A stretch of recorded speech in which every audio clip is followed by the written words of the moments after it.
My brother picked up my daughter's gift and sneered. Cheap, trash, junk, then hurled it straight into her face at his own birthday party. Our parents just smirked. I didn't argue. I'm Nadia Crane, 38, single mom, remote software engineer making $115,000 a year. For 8 years, I paid my parents' rent and loaned my brother $70,000 to open his pottery shop in Barrio Viejo, Tucson, his 2019 BMW as collateral. I pulled the plug, repossessed the BMW, and said, "From today, you're on your own." He thought I was bluffing until everything vanished. Grab your popcorn and smash subscribe if your family ever used you as their personal ATM, because the fallout was a total disaster. 6 years ago, Gage walked into my house with a glossy color plan. He was 27, fresh off another dead-end job, and his eyes lit up like he'd discovered gold. The pages showed hand-thrown mugs, custom planters, and a storefront in Barrio Viejo, a prime tourist spot in Tucson. He talked numbers. Startup costs $70,000, break even in 18 months, profit margin 30%. I sat at the kitchen table while Kendall colored in the living room, and he slid the folder across like it was a winning lottery ticket. He'd been couch surfing for months after his last gig at a warehouse fell through. Every week he had a new idea: food truck, vape shop, now pottery. I had heard it all before, but this time he brought spreadsheets, actual projections. He said the 2019 BMW parked outside could secure the loan if I co-signed. I hesitated. My divorce had finalized 2 years earlier, and money was finally stable. Remote coding paid $115,000 a year. No office politics, no daycare rush. But Gage kept pushing. Family helps family. We met Lane Foster downtown the next week. Lane laid out the terms clean and simple. 5.5% interest, $1,400 monthly principal doing 5 years, full title on the BMW as collateral. Gage signed fast, pen scratching loud in the quiet office. I added my name below, heart thudding but steady. The dealership transferred the car to his name the same afternoon. He drove off waving, radio blasting. First 6 months ran smooth. Payments hit my account on the first, automatic transfer, no chase. He texted photos, shelves lined with glazed bowls, tourists snapping pics, chalkboard menu advertising desert bloom collection. The shop's Instagram grew to 2,000 followers. He posted stories of firing kilns at midnight, clay under his nails, grinning like a kid. I forwarded the receipts to Lane, who nodded approval during quarterly check-ins. Then the texts slowed. 1 month became 2. I called. He blamed supply chain delays, said clay prices doubled. Another month, no payment. I drove to Barrio Viejo unannounced. The front door was locked mid-afternoon, lights off, dust on the display bowls. Gage answered his phone from a bar patio, voice loose with beer. "Market slow, sis, give it time." I reminded him about the BMW. He laughed it off. Meanwhile, rent for mom and dad kept pulling from my checking. $1,300 every first like clockwork. Clyde's diabetes meds ate half their Social Security, and Marlene still rang up groceries part-time at the Southside Fries. Their fridge stayed stocked, AC ran cold, Wi-Fi never blinked. I told myself it was temporary. Gage would catch up. Casey caught me at the virtual water cooler one Thursday. We'd been pair programming since the pandemic. 2 single moms trading memes between sprints. She saw the transfer alerts on my shared screen. "You're bankrolling the whole crew," she said. "No sugar. That pottery dream, it's a money pit." I brushed her off. Gage was family. Blood doesn't default. She just raised an eyebrow and muted her mic. I kept the autopays running. Kendall asked why Uncle Gage never visited anymore. I said he was busy building something big. She nodded, went back to sketching desert flowers on scrap wood. The kiln in Barrio Viejo stayed cold. I reserved a table at El Chato, but Gage said he was busy. That afternoon, I spotted his private party pics on Facebook at Mom and Dad's. Kendall saw the same post and wouldn't let it go.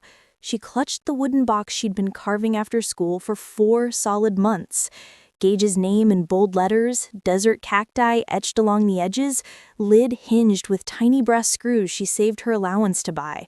"Uncle Gage has to see it in person," she insisted, eyes wide.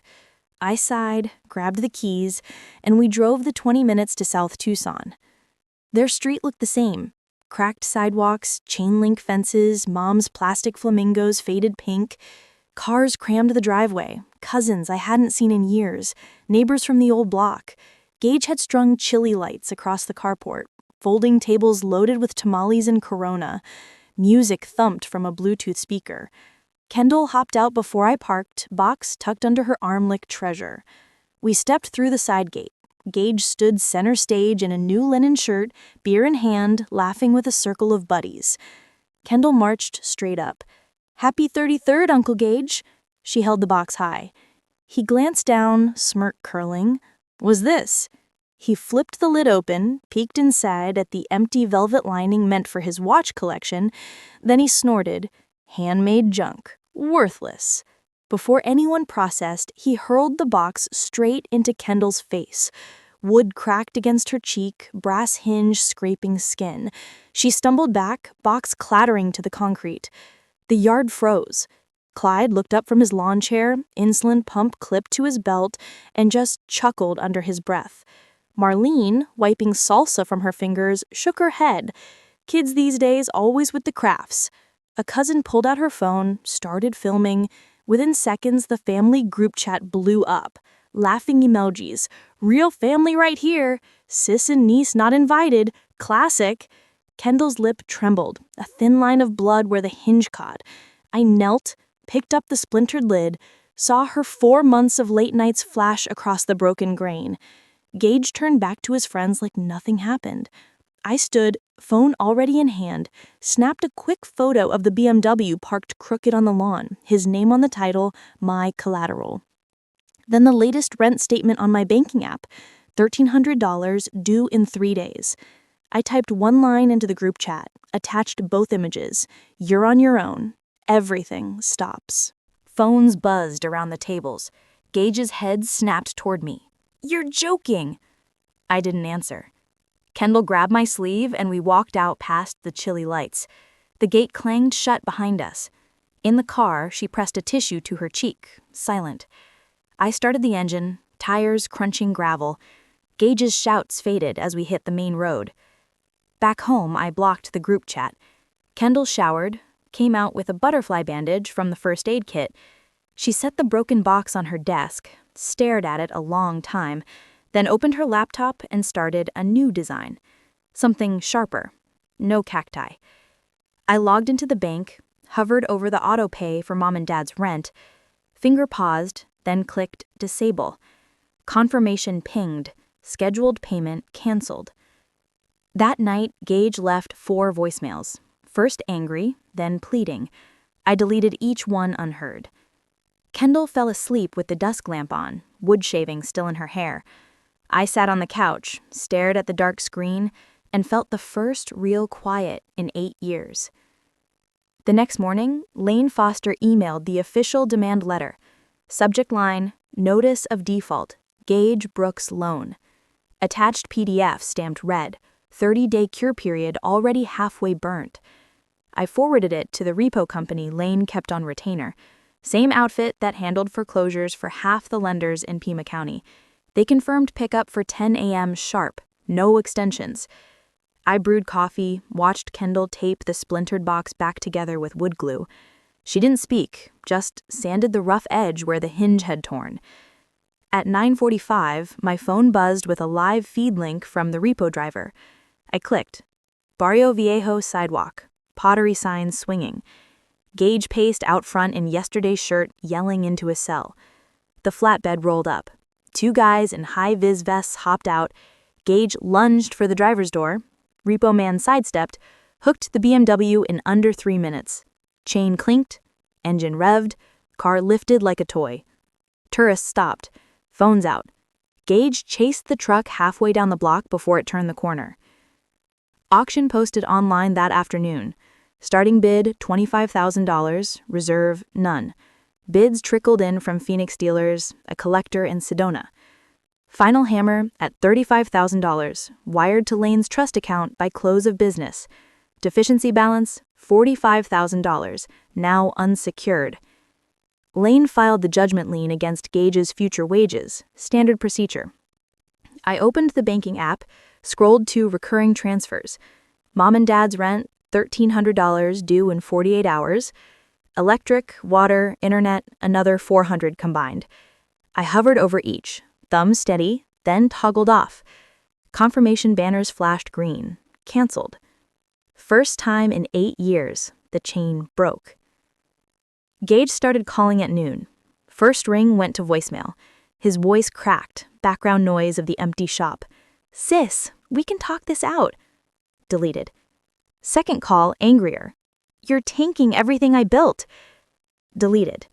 By evening, 7 more, pleading, bargaining, threats about telling Kendall I was heartless. I let the inbox fill, battery died overnight. 2 days later, the landlord posted a 3-day pay or quit on the pottery door.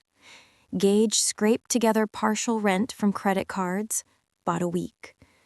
Customers dwindled. Word spread on Yelp about the drama, repo. Shelves sat half empty, killed cold since the power got cut for non-payment. Gage tried pop-up sales at the weekend market, wheels of clay cracking in the sun. Landlord changed the locks exactly 14 days after the notice. Gage showed up with a duffel, found the chain, kicked the door once, then walked away. I printed the auction receipt, slipped it into an envelope with the deficiency notice, mailed it certified to Mom and Dad's address. No note, just fax. Kendall asked if Grandma and Grandpa would be okay. I said they had options. She nodded, went back to carving a new piece. Harder lines this time. Lane called end of week. Judgment recorded. Garnish ready when he earns again. I thanked him, hung up. Gage's last voicemail, time-stamped 2 a.m., sobbing, promising to pay double if I restarted the rent. I cleared the queue, blocked the number. The house stayed quiet. No more auto drafts pulling at dawn. 3 weeks later, pounding hit the door at 1 a.m. Kendall bolted upright in bed, eyes wide, then scrambled into her closet, knees to chest among hanging clothes. I slipped out of my room, pressed against the hallway wall, heart slamming as each knock landed like a hammer on wood. The Ring app blowed on my phone. Front porch feed live. Gage swayed under the light, shirt untucked, bottle dangling from one hand. He slammed the door again. "You ruined my life." His voice slurred through the panel, echoing down the quiet street. Kendall whimpered from the closet. I whispered through the crack. "Stay put. Lock the bedroom." She nodded, face pale in the dark. Another bang, fist this time, rattling the frame. Gage kicked the baseboard. "Open up, you blood!" The camera captured every stagger, every curse. Timestamp rolling. I dialed 911, voice low. "Intruder at my address. Pounding door, intoxicated." Operator asked if we were safe inside. "Yes, locked. Camera recording." She dispatched units. ETA 4 minutes. Sirens approached fast. Gage heard, turned, tried the knob one last time. 2 patrol cars pulled up, lights flashing red-blue across the lawn. Officers ordered him back, hands visible, until cuffs clicked. They loaded him into the back seat, bottle confiscated. One cop knocked gently. "Ma'am, you okay?" I opened a crack, showed ID. He reviewed the Ring footage on his tablet and nodded. "We'll book him for disorderly. File the order tomorrow." Court clerk processed the restraining order by noon. 200 yards. No contact. Effective immediately. Gage signed under duress at the station. Eyes bloodshot. First violation came 2 nights later. Unknown number. Voicemail. Breathing heavy. Then hang up. Traced to a burner at a gas station. Police issued citation. $500 fine. 90 days suspended if no repeat. I ordered smart locks online. August brand. App controlled. Arrived next day. Installed myself.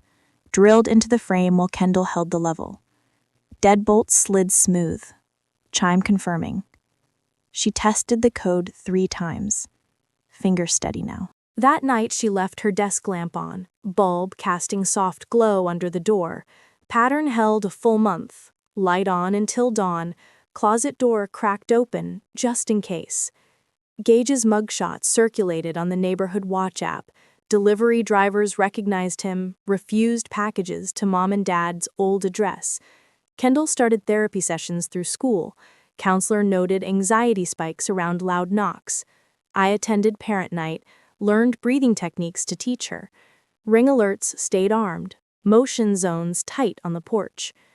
One evening, unknown car idled across the street. Engine off, driver silhouette. I snapped a photo, sent to police non-emergency. Turned out Gage borrowing a friend's ride. Violation flagged, another fine. Judge warned next breach means jail. He stopped showing up after that. Kendall's lamp finally clicked off on day 31.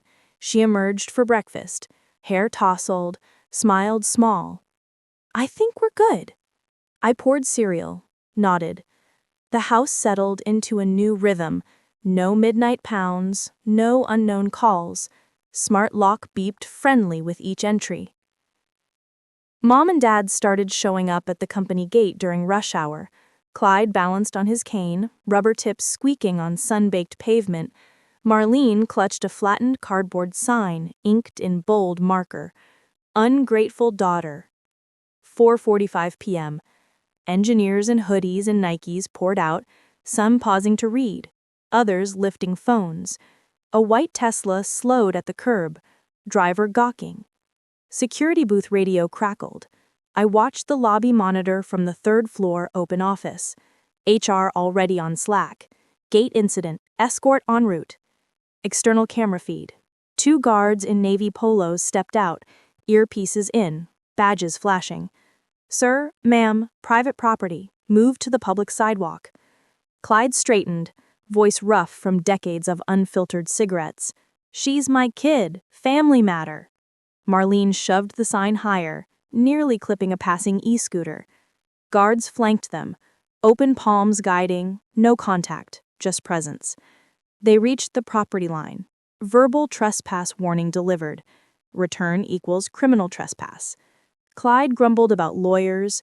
Marlene folded the sign, tucked it under her arm. They shuffled to their rattling 2005 Corolla parked across the street, engine coughing alive. I forwarded the clip to HR that evening. Legal counsel drafted a cease and desist on company letterhead, emailed, certified, to the South Tucson address, rent still defaulted. Tracking confirmed Marlene signed 2 days later. Subject, cease all workplace contact immediately. HR filed a copy in my record, flagged for escalation. 1 month later, the landlord taped the 3-day pay or quit notice in red on the front door. Autopay had stopped weeks earlier. First cycle missed, second triggered default.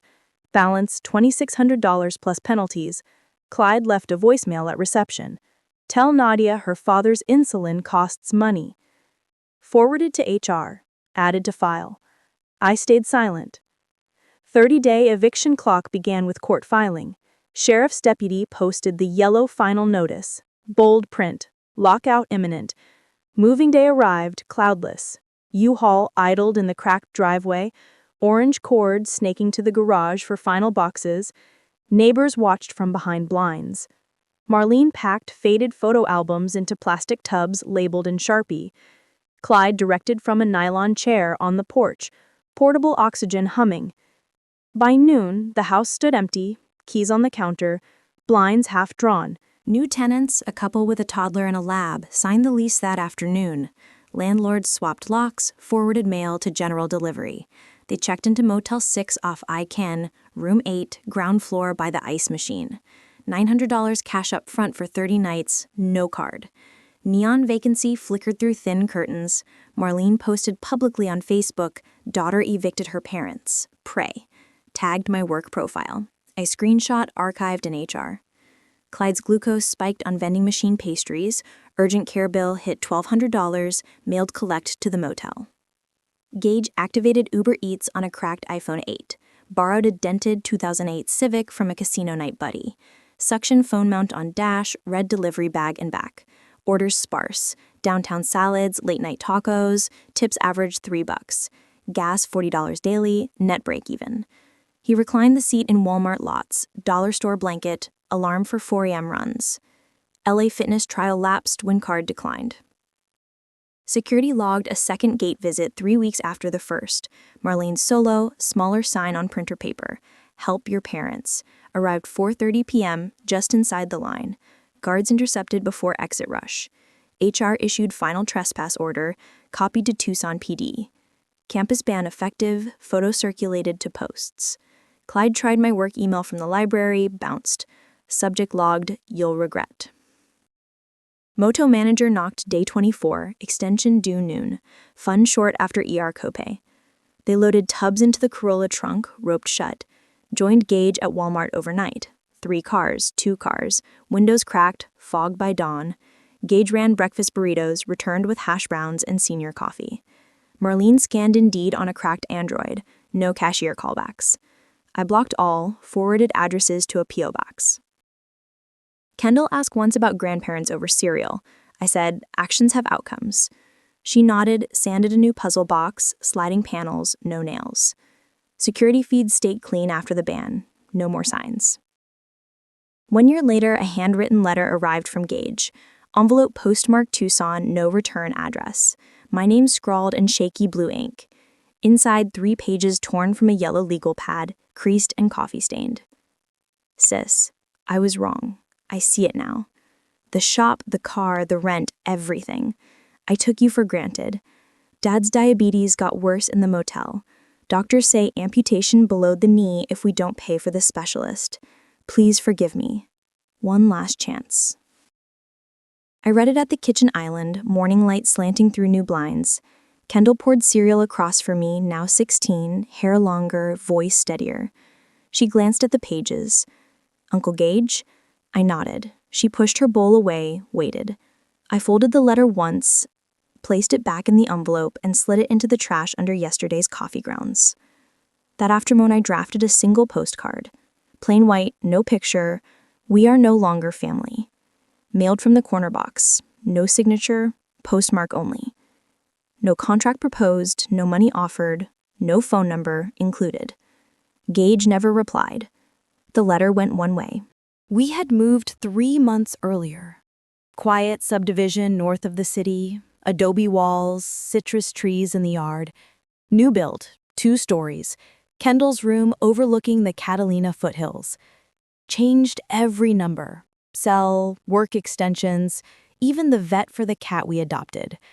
Forwarding service expired after 90 days. Old emails bounced. Social media scrubbed. Profiles private. Connections severed. Kendall thrived in the new space. Woodworking bench in the garage, power tools from birthday savings. She built a cedar jewelry box for her best friend. Dovetail joints, hidden compartment. Entered it in the county fair. Took second place. Trophy on the mantle, blue ribbon fluttering. Therapy ended after 6 sessions. Counselor signed off, resilient, boundaries solid. I advanced at the company. Senior engineer, flexible hours, stock options vested. Casey and I co-hosted virtual game nights. Kids in the background building Lego. No more HR flags. No gate photos.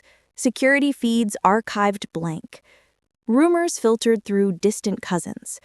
Gage still delivering. Civic on its last legs. Parents rotated between weekly motels. Food stamps approved. Clyde's foot saved by charity clinic. Partial toe removal, walker now. Marlene cashier at a dollar store. Name tag crooked. No contact attempted after the postcard. Kendall asked once during a hike up Sabino Canyon, "Do you miss them?" Water bottle in hand, trail dust on sneakers. I thought of the splintered box, the pounding door, the cardboard signs. I miss who I thought they were. She nodded, adjusted her backpack, kept walking. Sun dipped behind the mountain, sky orange and calm. Family isn't an ATM. Blood doesn't entitle endless withdrawal. When you stop giving, the masks fall. You see who stayed for love and who stayed for convenience. We built a smaller circle, tighter, real. Kendall's laugh echoed in the new house, tools humming in the garage. Peace wasn't dramatic. It was quiet mornings. No auto drafts, no midnight knocks.